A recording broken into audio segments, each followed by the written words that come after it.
Hello, everyone. It's Sunday. It is January something or other, I think 13th, and it's 5 p.m. and we're going to start our Syria face-to-face episode 3. So thank you for joining me. Some of you have been joining me for the last couple of weeks here. My name is Janice Courtcamp, and I'm going to be talking about Syria this evening, as usual. It's snowing out today, and it's cold. I'm warm and toasty inside, but it made me think of friends in Syria who are suffering right now because electricity and heating and cooking fuel are scarce and expensive, and it can be very cold in Syria during the winter, kind of miserable. There are a lot of places that get a lot of snow, but a lot of places are just that kind of wet, cold, chilly weather that goes through your bones, and it's hard for them to get warm. And so I'm hoping that that situation clears up soon. Just a brief introduction. Hello, everybody. I see you out there. Welcome.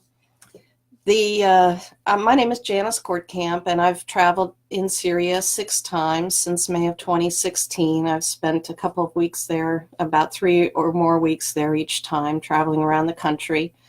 And it's a great country. The people are amazing. I've also put in several thousand hours. I compute about over 7,000 hours over the last 6 years researching it and just completely immersing myself in studying both about the country and the conflict. And this is why I'm talking with you tonight.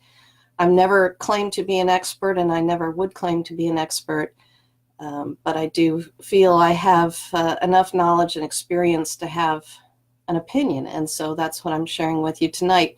Most importantly, what I really care about sharing is what the Syrian people have shared with me on my travels.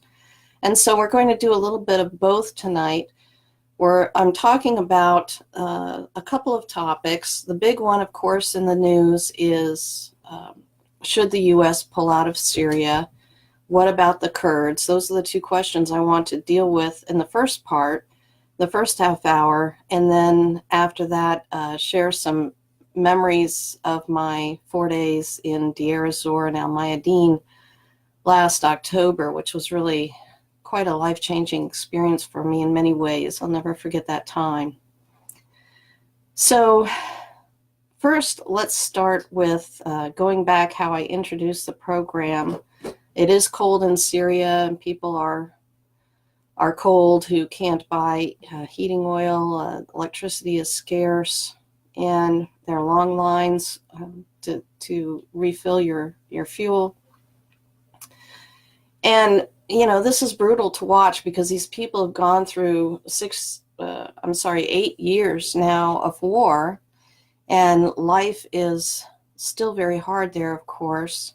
But it's safer now, and a lot of the terrorist groups have been defeated that were making life really a living hell in Syria for so long.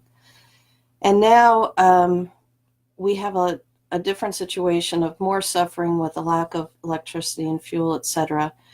One of the things that those of us can do who really care about Syria, and I'm so pleased to know so many of you out there all around the world who have really come to stand with Syria and support their cause, is to really try to put as much pressure in as many different ways as we can to our governments that have sanctions against Syria. These economic sanctions are punishing the people in Syria, and this has got to stop. So as we talk about the U.S. pulling their troops out of Syria, I'm going to be talking about the U.S. pulling out of Syria in other regards as well, and the big one is ending the sanctions against that country that has never threatened the United States, has never been a threat to the United States. And here we are punishing these people over there because they refuse to rise up against their government and force a regime change that we wanted. So end the sanctions, and people can get their lives back to normal. The rebuilding can happen a lot sooner. They can get foreign investment. They'll be able to get chemotherapy drugs that have been difficult to get. They'll be able to get prosthetic devices that have been difficult to get, specialized ones, things like drugs for when you have uh, liver transplants and things like that, any kind of transplants. Those drugs have been very difficult. So things like that have really added to the misery and the suffering of the Syrian people. Those sanctions have got to end. Now, going back to, should the U.S. pull out of Syria, and we see a lot of this on the news of what a terrible mistake this would be, and how all of the greatest military minds of our time are against this decision, and that if it should be done at all, it should be done slowly and methodically and carefully and blah, blah, blah, blah. All that is, folks, all that is the military industrial intelligence complex doing what it does best, which is, if they're not creating wars, if they're not actively fighting wars, they want to keep wars going as long as possible. This is that self-feeding beast that I've talked about many times on Facebook, where you have, the arms makers, you have the other big corporations that are involved, like oil companies, you have bankers, you have politicians, and all of this is self-supporting. So you have think tank groups that are paid for by foreign governments and arms makers and oil companies to be the so-called experts that our politicians use to ask questions of. So the think tank people are paid to promote war. The congressmen and women are paid by lobby groups to support war. And the media, of course, has always been war sells news, so news sells war media, and it's more so now than ever. And so this is just a self-perpetuating beast that we've got to stop it in its tracks. And one of the very first steps to doing that would be for the U.S. to actually pull all of its troops out of Syria. And that includes special forces, that includes any mercenary type organizations like Blackwater kind of organizations. It includes commanders and intelligence advisors and all of this whole mechanism that is involved in these military occupations in these countries. But if we pulled out of Syria and actually kept our word and did that, we would see a possible breaking of that self-feeding cycle. And so this is really important. The other reason that there are so many reasons we should pull out. First is the Syrian people want us out of their country. They don't want the American military in there. We have no business being there. We are there actually 100% illegally, in my opinion, both by our laws and, of course, by international law. We have something called the Authorization for the Use of Military Force that is kind of an umbrella covering for all of these various and sundry conflicts that we get involved in, and all we have to do is say we're fighting terrorism or we're fighting terrorists, and that gives us a blank check, a get out of jail free card, what have you, to kind of go anywhere in the world we want to go and do whatever we want to do. But in Syria, as we did in Libya and elsewhere around the world, we're literally supporting terrorist groups there. And so obviously the AUMF cannot apply in that circumstance.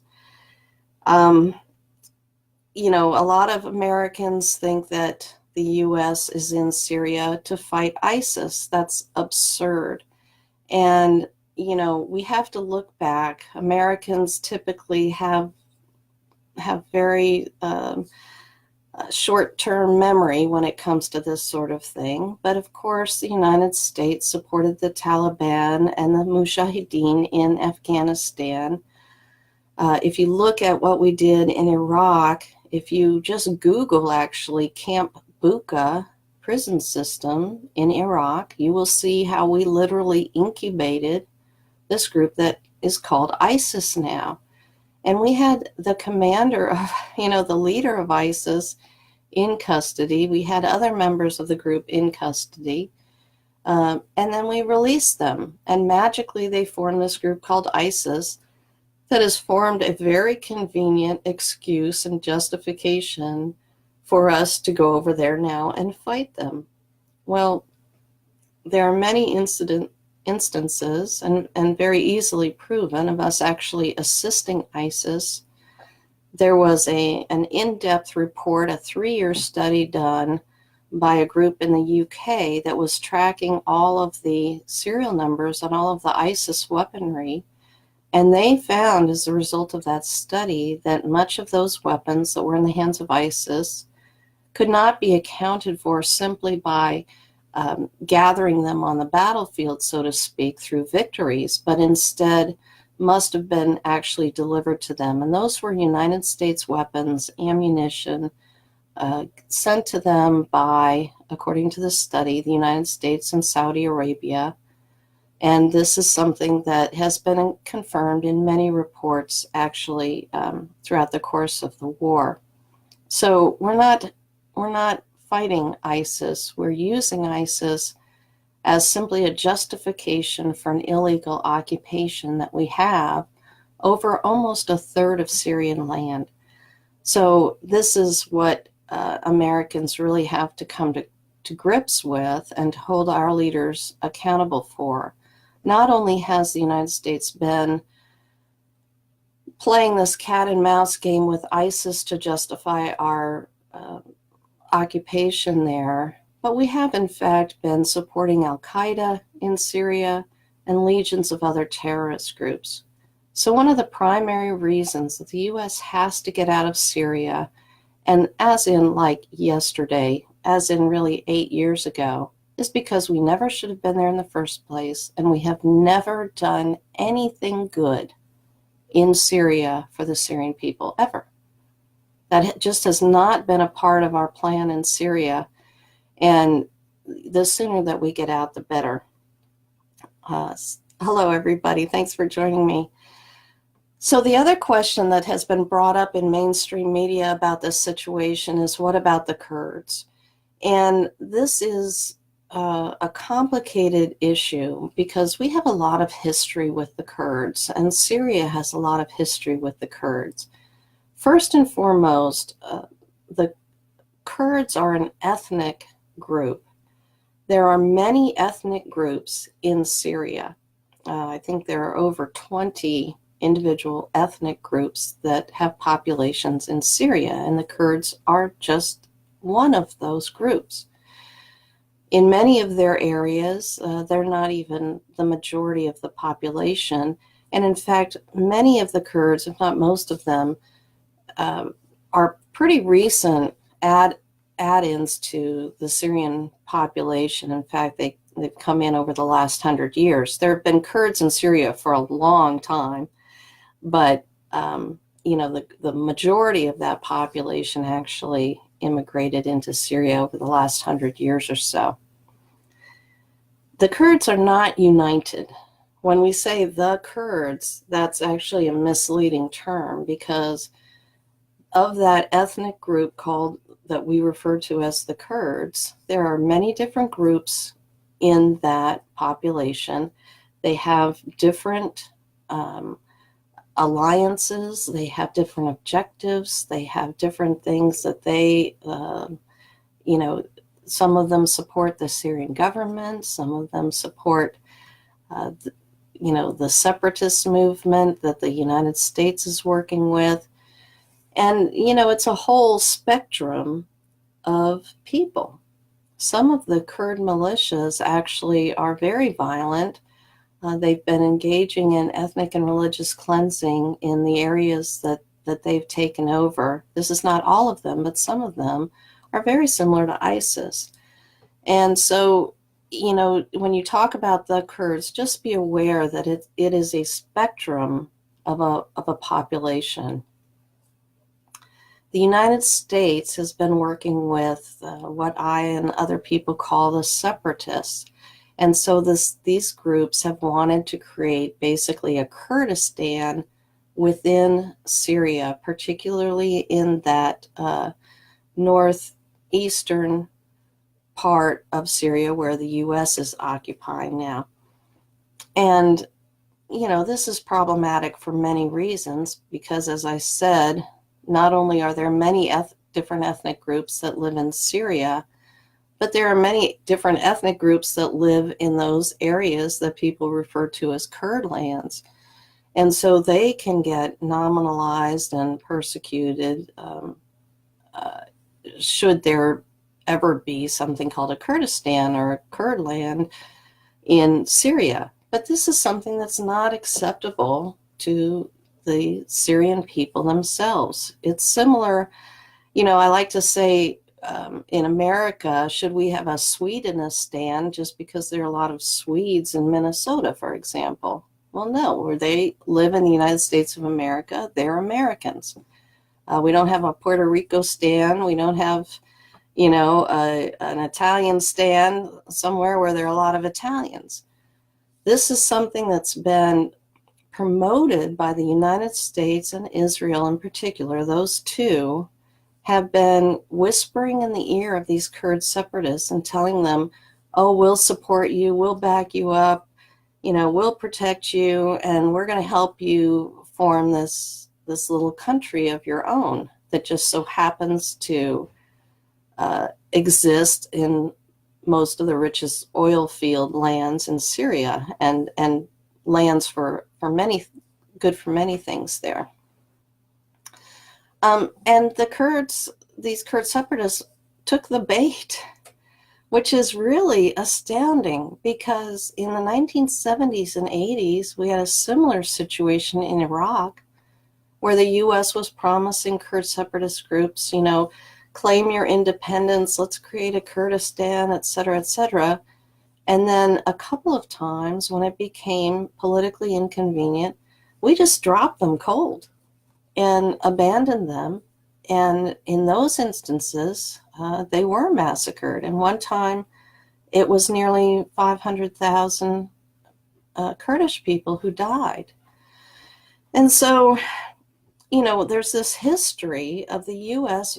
totally betraying the Kurds, and yet these Kurds in Syria believe the lies and the promises once again, and it just created this mess, this terrible situation. I want to tell you, though, Syria is not Iraq under Saddam Hussein. President Bashar al-Assad has a heart for the Syrian people, and that means all the Syrian people.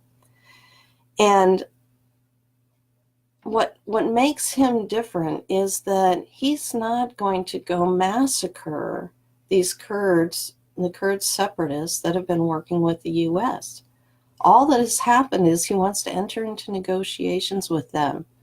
And this is what is going on right now. There's no final decision yet, but one will come, and the Kurd groups will have to reassimilate into Syrian society and decide to become Syrians. Kurds who live in Syria, Syrian Kurds. And this is what has to happen. And so, we'll see that unfold, but they will not, if it is in any way, shape, or form in the power of the Syrian Arab Army, the Syrian government, and its allies, they will not allow those Kurds to be massacred. There are a lot of other complications in there, like Turkey.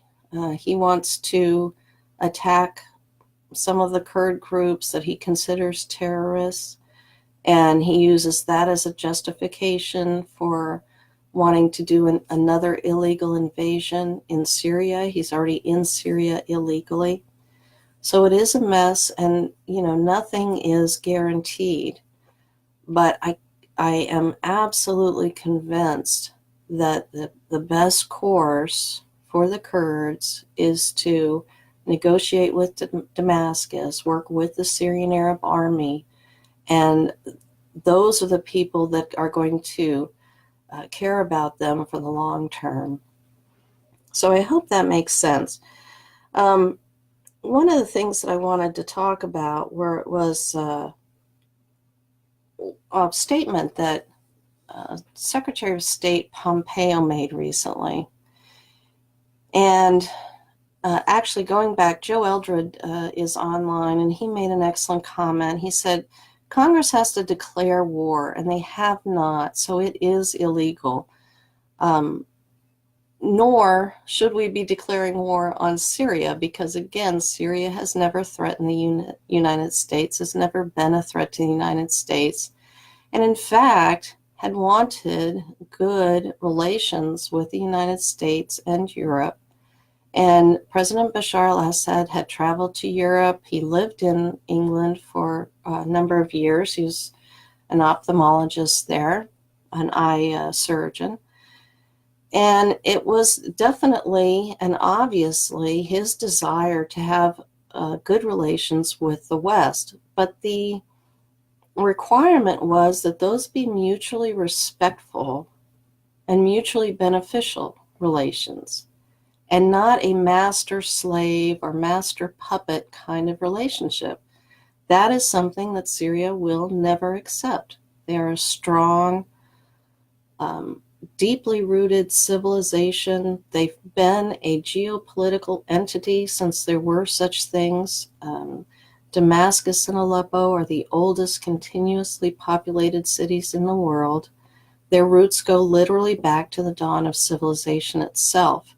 And so you have this very deep-rooted culture, this civilization, that really is not interested in these young upstarts of the West, particularly America, telling them what they can and cannot do. They don't see that as our role or right or any of our business, and they are 100% correct about that. So going back to Secretary of State Pompeo's statement, where he said, the U.S. has always been, I can't even say it without laughing, the U.S. has always been a force for good in the Middle East. And this is so troubling, because either the man is completely and utterly delusional, or he is a total, absolute liar.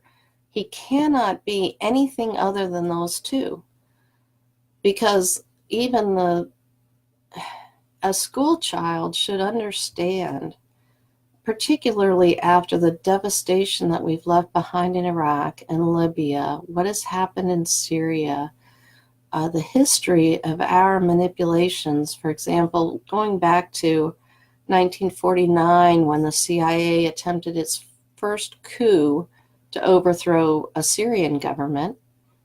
1949 is when we tried the coup against Syria. In 1953, we did a coup in Iran and actually overthrew the secular, democratically elected leader in Iran in 1953, and we imposed and installed our little puppet Shah.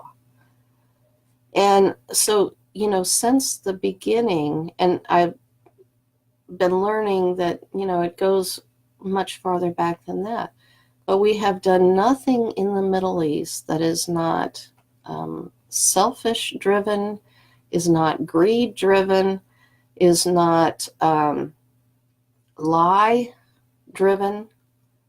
And for Pompeo to make that statement, to me, what was most troubling about it is that they just feel like they'll never be held accountable for any of these statements and actions. Right now, we have Secretary of State Pompeo and the National Security Advisor, John Bolton, literally doing everything they can to get us to go to war against Iran. And a war in Iran, folks, would be, well, it would make Vietnam, for all its devastation, death and destruction, failure, human catastrophe, it would make Vietnam look like child's play. I mean, the people of Iran would never, ever stop. The terrain there is incredibly difficult.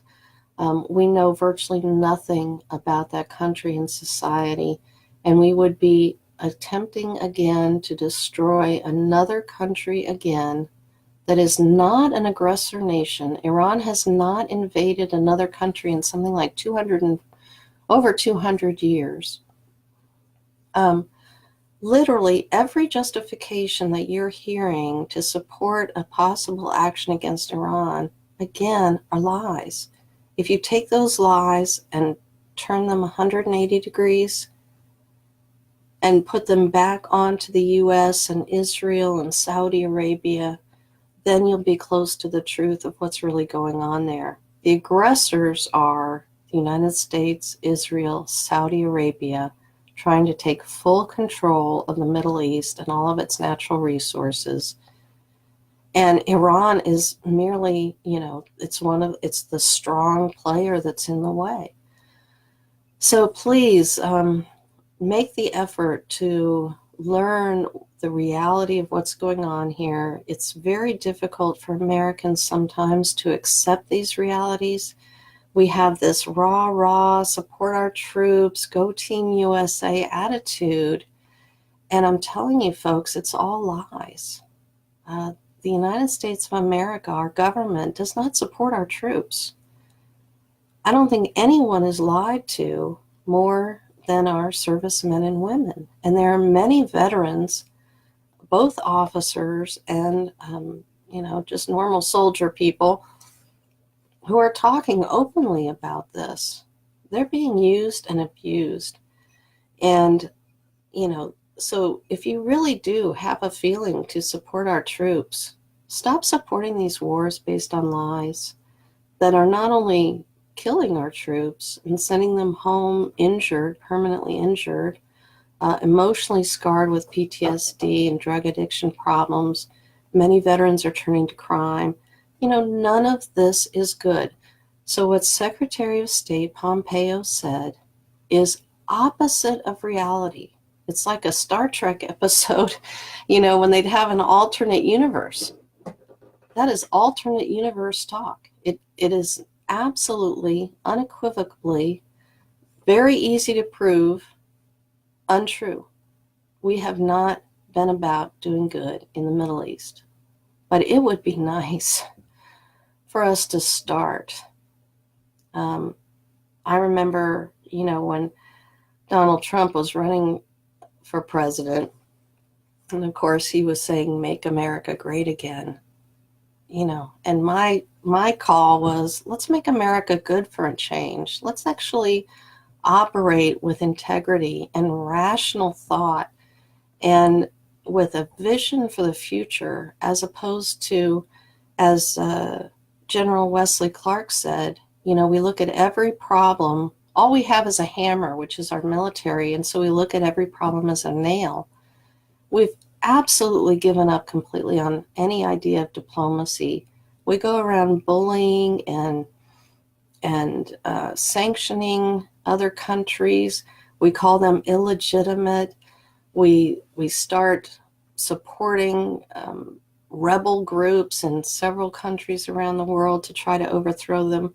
I mean, this is just a nasty way of doing business, and it's not serving us either. We've talked about before how the Pentagon, there's never been a successful audit of the Pentagon. They tried recently and they just gave up. It's impossible. They said the books are cooked. So our Department of Defense literally has been lying in their accounting. They've lost track of trillions of dollars. These wars have already cost us something like $5.6 trillion just since 9/11. They have been total, absolute failures and utter disasters. So why is any rational American still supporting these reckless and malignant policies? It's time for us all to rise up and shout out about it and really put pressure on our politicians and our media to tell the truth and to hold the leaders responsible who are making these decisions. I see that I have my break time is here. Sid, do you have something for me? We did coffee last week, and this week I just wanted to do something simple because it is cold and snowy outside. And so Sid made me a cup of hot tea like they do in Syria. And I wanted to tell you about this because wherever you go in Syria, you'll either get a cup of coffee or a cup of tea. And so if you sit down, and everybody will either get a little tiny cup of coffee or a little cup of tea. This is way too big. I didn't have the right glass, but in a little thin glass cup that has no handle on it. And so you get a nice hot steaming cup of tea in a thin glass with no handle. And it reminds me of, thank you, honey. It's hot. It's hot. It reminds me of those little lizards in the desert when their feet get too hot. You know, they pull up their feet like that off the sand. And that's what you have to do is you hold that cup of tea while it cools down so that you can drink it. And one thing that they do that's really odd, and I haven't figured out why yet, but everybody will have their own little cup of tea, but there'll be actually one glass of water on the table as well. And you know, I'm a water drinker, and so I always snag it and start drinking the water. But I always wonder what the real protocol is for sharing one glass of water around the whole group. Thank you, Sid. I asked Sid to, can they see you? Come on in. To be my man on the street tonight, and I'm going to ask him, man on the street, should the U.S. pull out of Syria? What do you think? You're asking me that question? Yes. Well, if I were going to answer that question, I guess I would have to answer it and say it all depends on who you are. Should the U.S. pull out of Syria? Are you the military-industrial complex? Have you based your retirement plan on your Raytheon stock? Are you a globalist that believe that world domination is more important than being a human being? If you're a normal American that listens to network news and believe that we have to save the Syrian people from this brutal dictator that barrel bombs and chemical weapons children, right as he's beautifully won a battle, then he always comes in and makes sure he drops some poison gas on his kids. He's being facetious there, by the way. Excuse me, but no, if you do believe network news, then there's no reason to pull out of Syria. But if you're a human being that has a brain and not afraid to use it, what would you say? Well, our learning curve is thanks to Jan and vetting people on the internet and listening and asking questions. If you're a human being, if you believe in borders, if you believe in sanity, if you believe that sanctioning people is choking them to death. Our military has no business in Syria. It is for oil. It is to control the flow and everything over in that area. And as our president said, troops out of Syria. We've heard that before. His heart would love to do it, but he is surrounded by people that believe otherwise and will hold him in prayer. We're trying. I hope his heart wants to do it. Thank you, honey. I'm looking for questions here.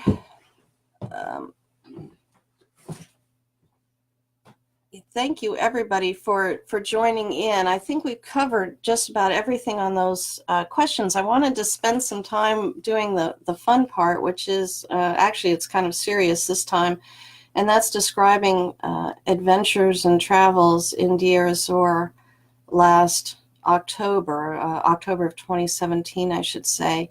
had the opportunity, thanks to a friend of mine who's an independent journalist in Syria, to go with some other activists and independent journalists to Deir ez-Zor. And Deir ez-Zor at that time, now Deir ez-Zor is the big province there in the northeast part of Syria, and this is where ISIS had control for years, and part of that area is where the U.S. is now. It is that northeastern quadrant of Syria is kind of cut in half by the Euphrates River. The United States is on the far side, and the Syrian forces control the western side. And so you have this situation of, these two forces claiming to be fighting ISIS. Well, one actually is. That's the Syrian Arab Army with their allies of Russia, Iran, and Hezbollah. The city of Deir ez-Zor had been under siege by ISIS for almost 3 years, and most of the city had fallen under control of ISIS. It's a large city there. It was very beautiful before the war from the pictures that I've seen and the stories I've been told. So ISIS had the city under siege. They took control of most of it, and there was a pocket, though, that remained in the hands of the Syrian army and the Syrian government. And those people held out under ISIS siege. I think it was about 2 years, or a little over 2 years. Finally, in September of 2017, a group of soldiers, a large force of Syrian army soldiers and Russians and everyone actually broke that siege, and they met up with the fellows of the Syrian army that had been holding that area secure for years. That was a huge, huge moment in the history of this war.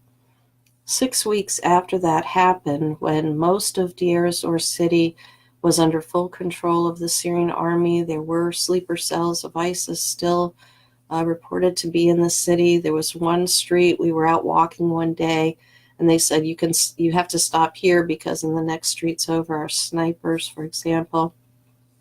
It was pretty crazy.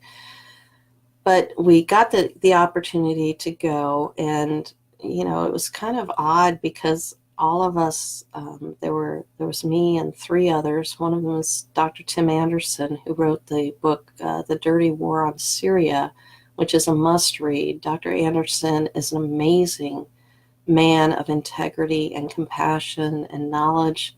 It was just a privilege to spend time with him.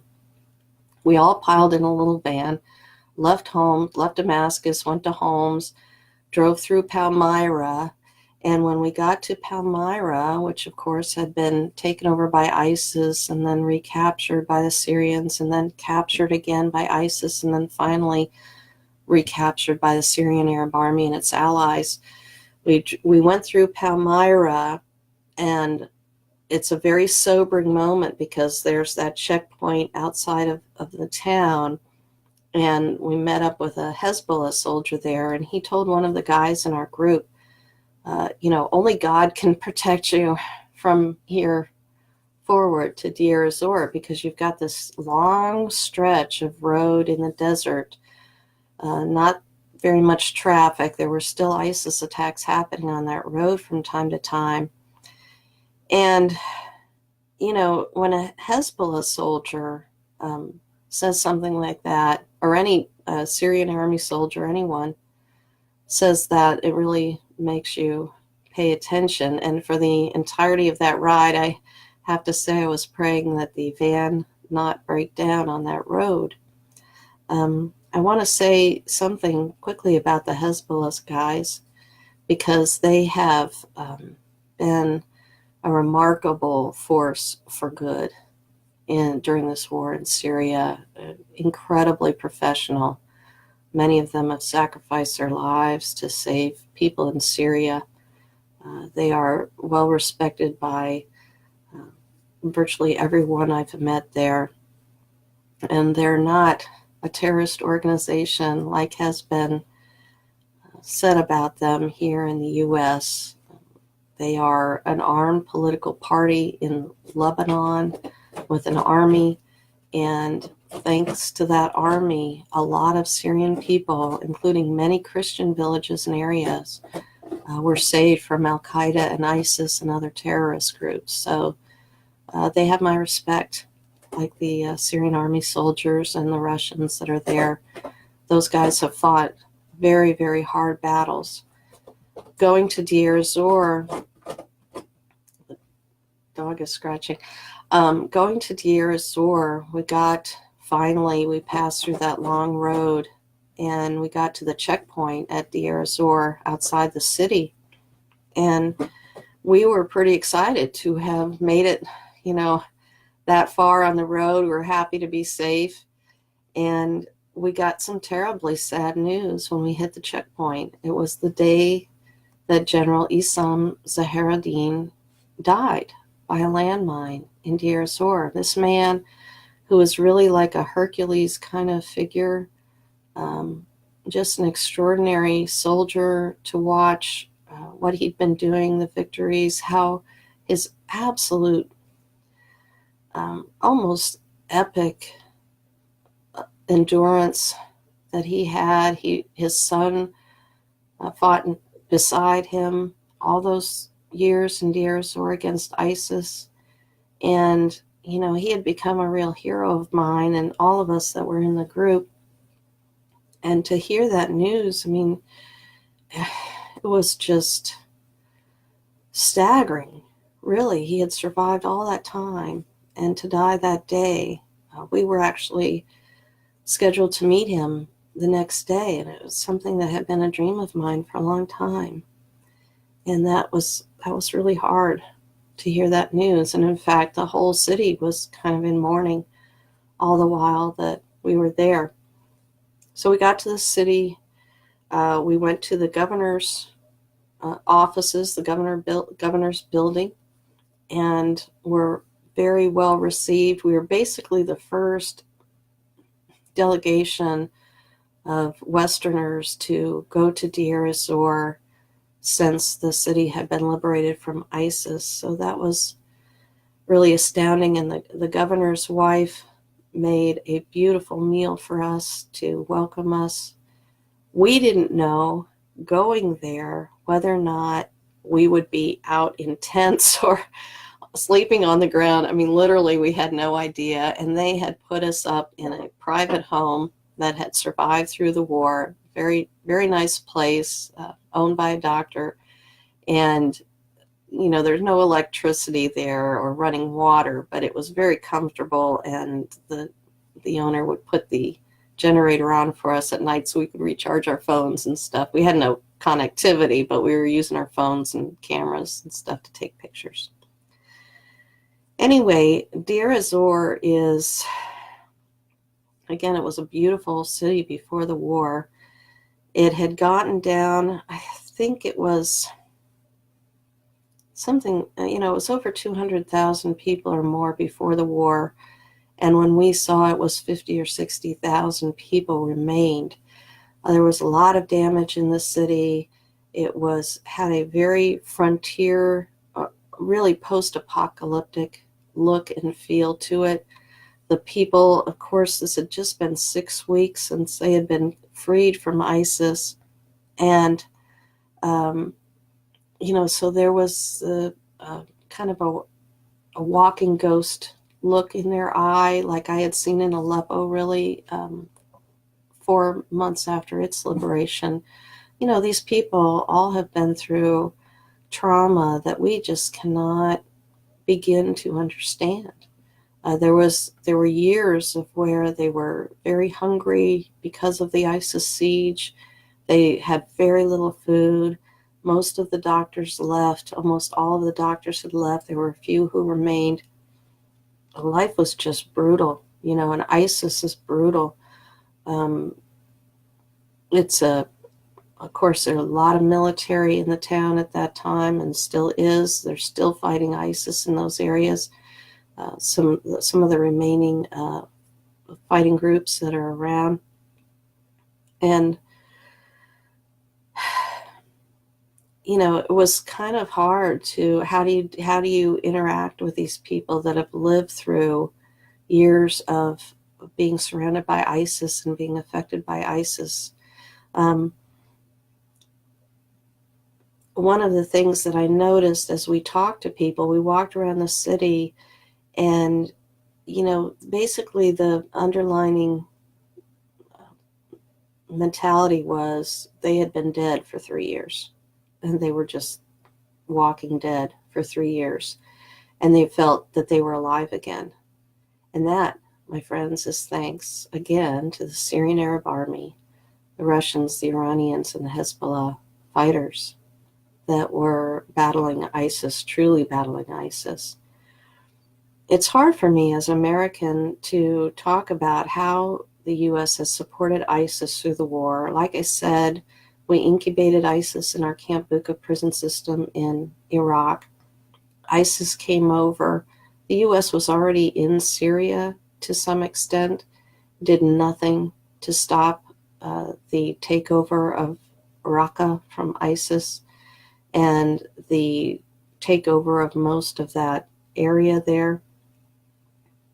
In fact, ISIS was able to operate very freely, and they had thousands and thousands of trucks filled with oil that they had stolen from Syrian ground, and that oil went in these massive truck convoys up to Turkey and ended up being distributed in Europe and elsewhere.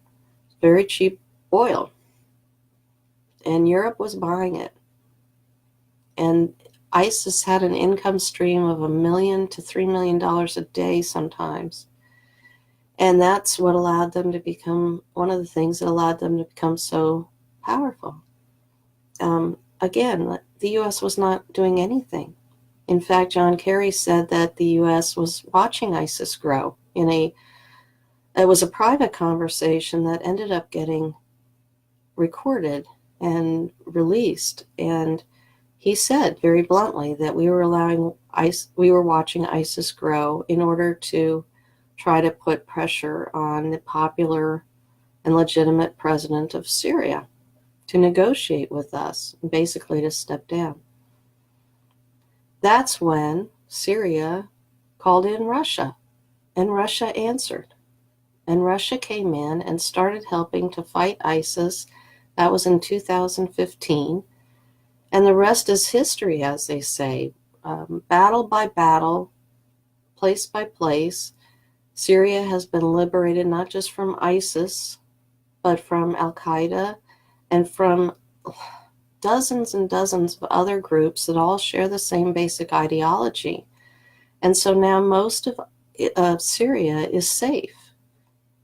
It's stable. And the people are trying to put their lives back together, like they were doing in Deir ez-Zor when I was there. All of a sudden, as soon as the siege was broken, as soon as the Syrians and their allies had taken control of the city, and had secured the road for the most part, fruits and vegetables and all kinds of foods came in. People were reopening their businesses or opening new businesses. It still was a very hard life. It still is. But it's better than it was by an immeasurable amount. We got to go to a refugee center in Deir ez-Zor, and these were people from the town called Al-Mayadeen, which just 2 weeks before had been liberated from ISIS by the Syrian army and its allies. And these people had fled as the fighting was going on, and they were protected by the Syrian army and put in this refugee center. And they said the same thing, that they were dead for years under ISIS. One of the things that was very hard during that visit was there was a man who he and his family lived in Al-Mayadeen. He had 3 children. They were starving, and he was trying to steal some flour at one point to make bread for his family, for his kids. And he was caught, and he was tried in the Sharia court that the ISIS fighters had set up. And it was judged by a Saudi Arabian. And many of the ISIS fighters were Saudi, many of the ISIS commanders were Saudi. And the Sharia court judges were often Saudis as well. And the judge sentenced him to get his one hand and one foot cut off. And that's what they did. And at some point, I think it was after that, his 7-year-old son was run over by some ISIS fighters in a vehicle. I don't know if that was, supposed accidental death or murder, but he felt it was murder.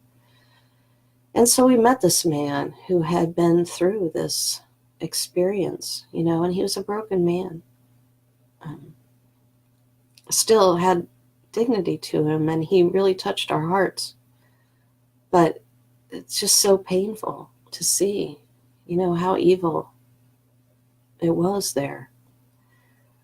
Many of the people from Al Mayadeen supported ISIS in the town. They actually supported ISIS. They were religious fundamentalists, and they supported the terrorist ideology.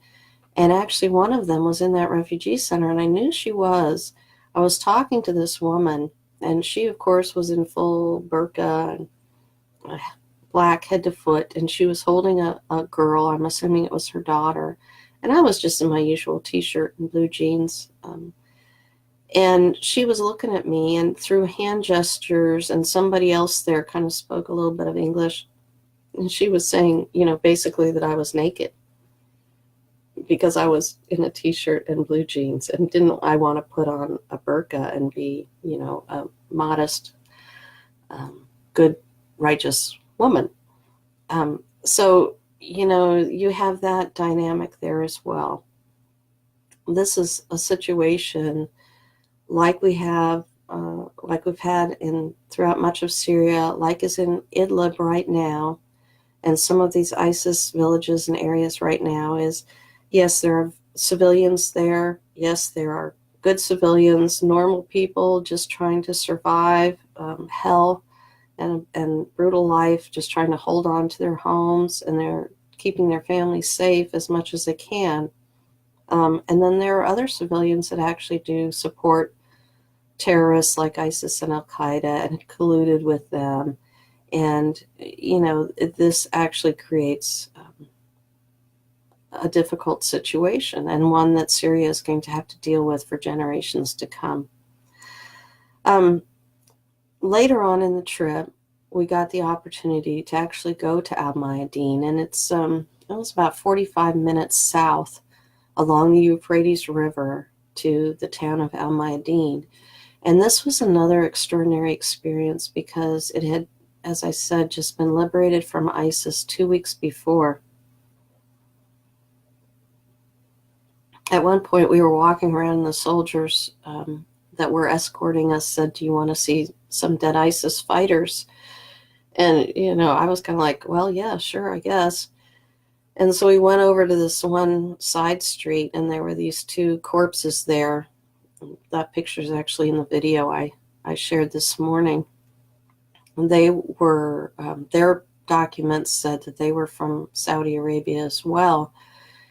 And, it didn't bother me seeing those really, by that point, pretty rotten, stinky corpses. But I was just glad they were dead because, a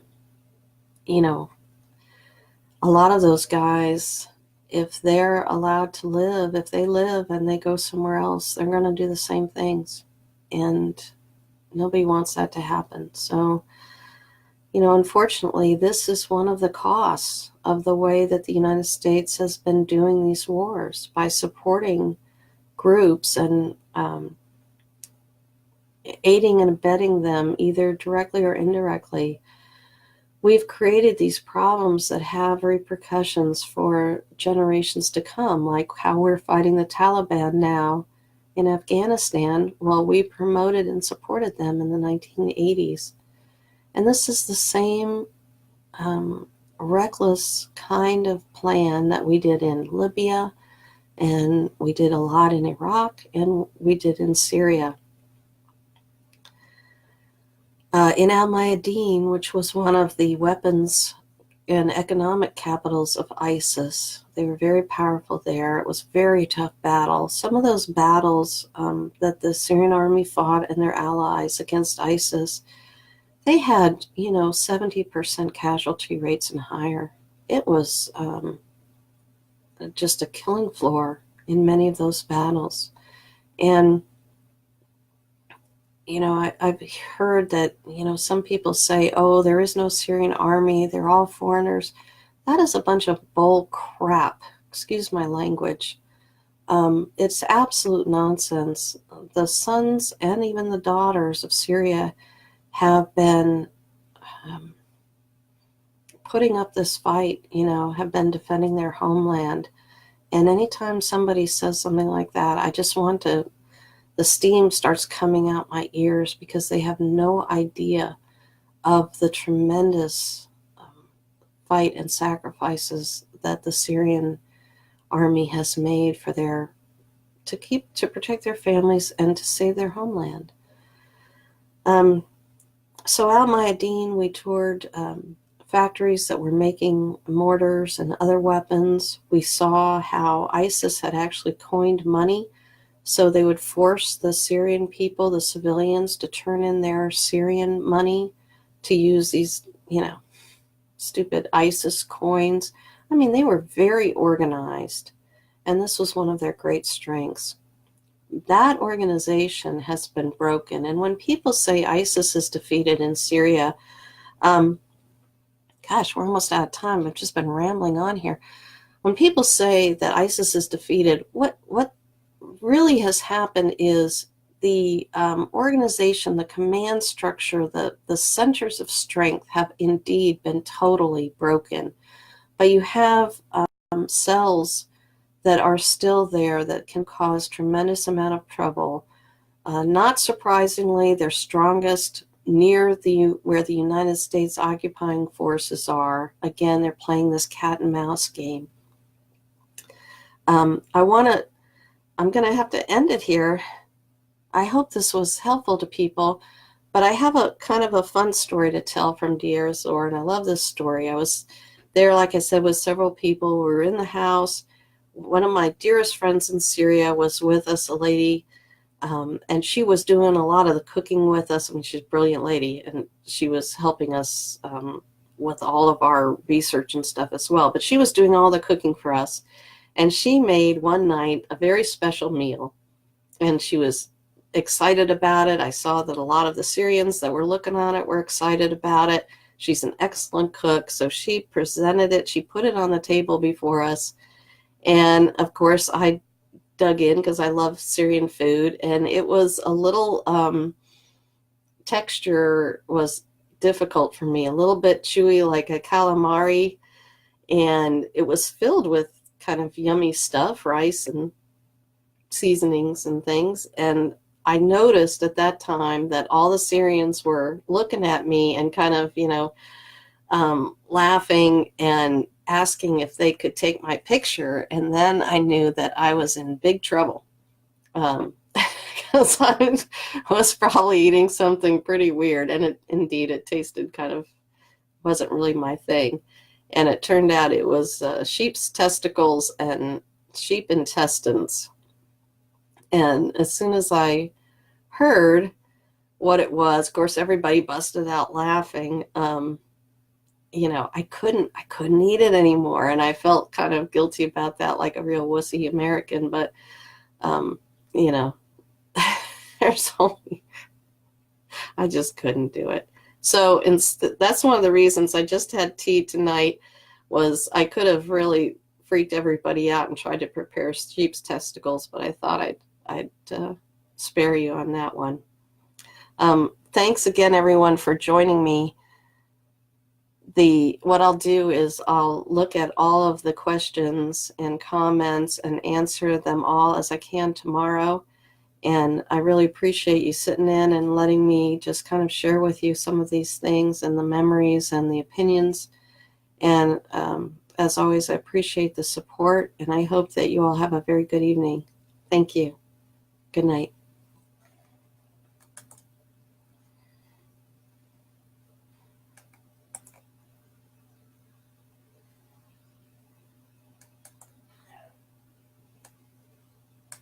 If it'll let me in the video. There we go.